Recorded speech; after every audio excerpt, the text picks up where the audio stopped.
Good morning, everybody, and welcome into Undisputed. I'm Jen Hale here with Skip Bayless and Shannon Sharpe. Gentlemen, how's it going today? We're going great, great. Are you really? Yep. I think there's a new sheriff in town out here in Los Angeles. His name is Darvin Ham, and I don't think LeBron and Westbrook are going to like what's about to happen to them because all of a sudden somebody's going to come down hard.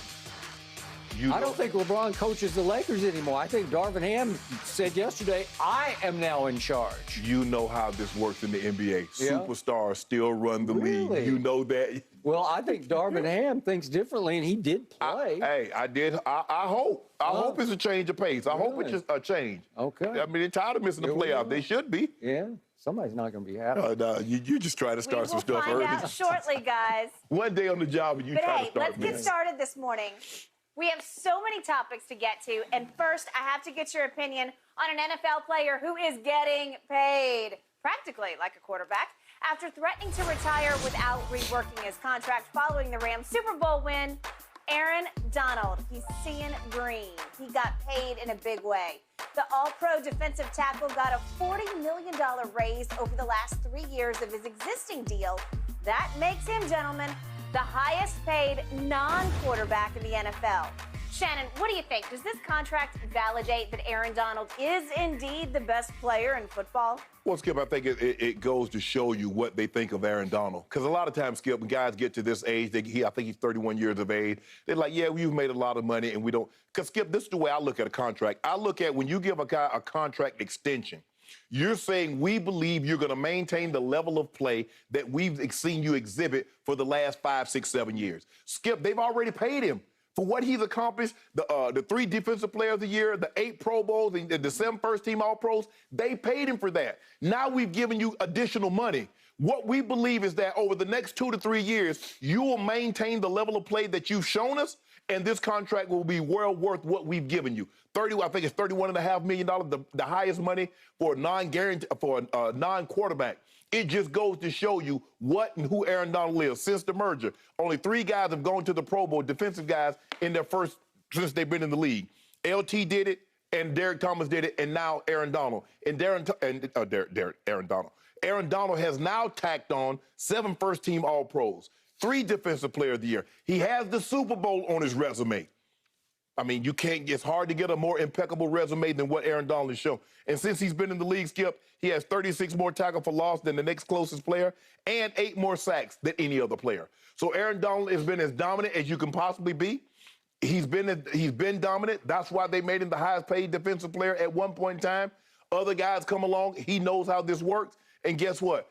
In the next 2 years, probably another guy's going to come along and going to make more money than Aaron Donald. But Aaron Donald has shown me over the course of his career that he's the preeminent defensive player, and I believe he's the best player in all of football. I'm not saying he's the most valuable. I'm saying I believe he's the best player in all of football when you combine what he does in the run game, the pass game, and how he can completely take a game over. So when you look at him, when they go into a game plan, if we can't block 99, you can't beat the Rams. And that's the highest compliment that you can play a guy. When you played the Giants, if you can't block 56, you can't beat them.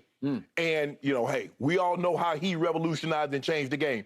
There have been some defensive players, but when you talk about 92, Reggie White, when you talk about a 78 and Bruce Smith, and you talk about 99, I happen to be in the era in which a lot of these guys played, from Reggie to Bruce Smith, Lawrence Taylor, Johnny Randall, Warren Sapp.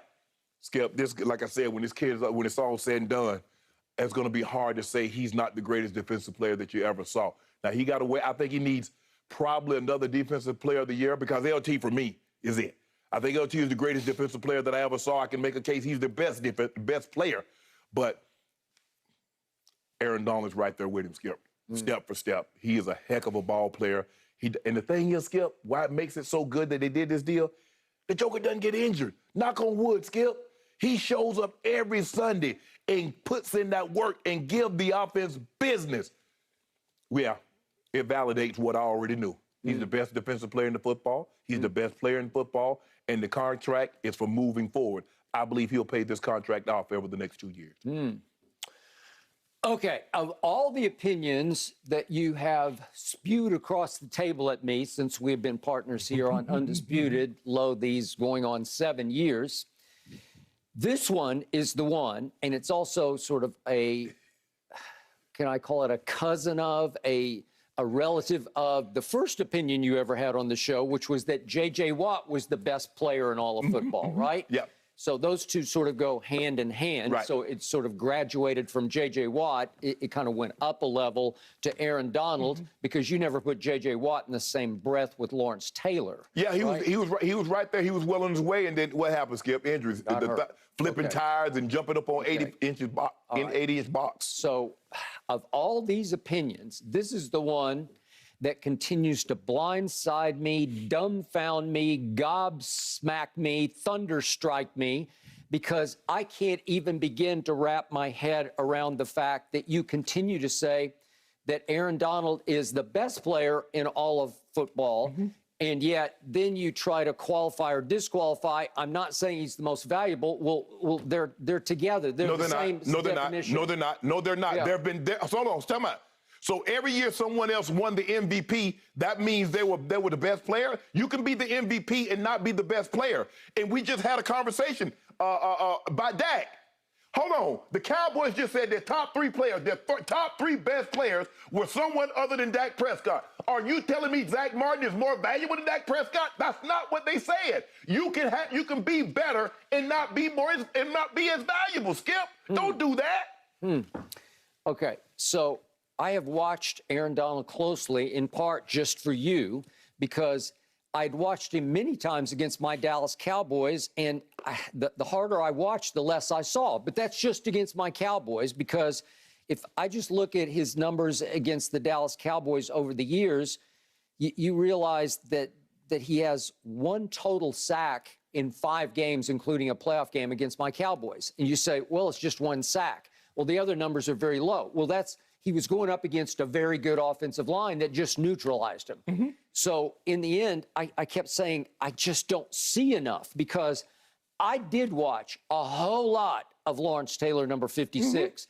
And every single time I went to a game, and I covered many of his games live, every single time I turned on my television, he leaped off my screen. I could just see 56, and I'd say, they cannot block 56. With 2 people or 3 people, they cannot keep him from completely destroying the offense. I said the same thing about my man, number 94, in Dallas metallic blue, and that was Charles Haley. I think he is underrated. I thought Charles Haley was more destructive than Reggie White was in the biggest picture. Go look how many Super Bowl rings Charles Haley won. Yeah. If you watch closely, if you watch closely the way I did Charles Haley, he absolutely destroyed offenses. They just couldn't deal with 94 flying off the edge with strength and bend and complete explosion like I'd never seen before. I don't see it in Aaron Donald. You mean to tell me that had I take Reggie White and I put him on those 49ers teams with Joe Montana and Jerry Rice and John Taylor and Roger Craig, are you trying to tell me they don't have the same level of success? I'm just telling you what I saw as an edge rusher. Reggie's more like Aaron Donald.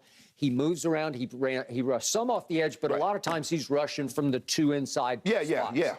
Okay. It's hard when you're more inside to disrupt and destroy. You can anchor, you can force 2 people to try to hold that line against you, but in the end, it doesn't ultimately destroy the offense. And yet, of all the Aaron Donald games that I watched, the best one he ever played was the Super Bowl game. And then guess what Cincinnati did?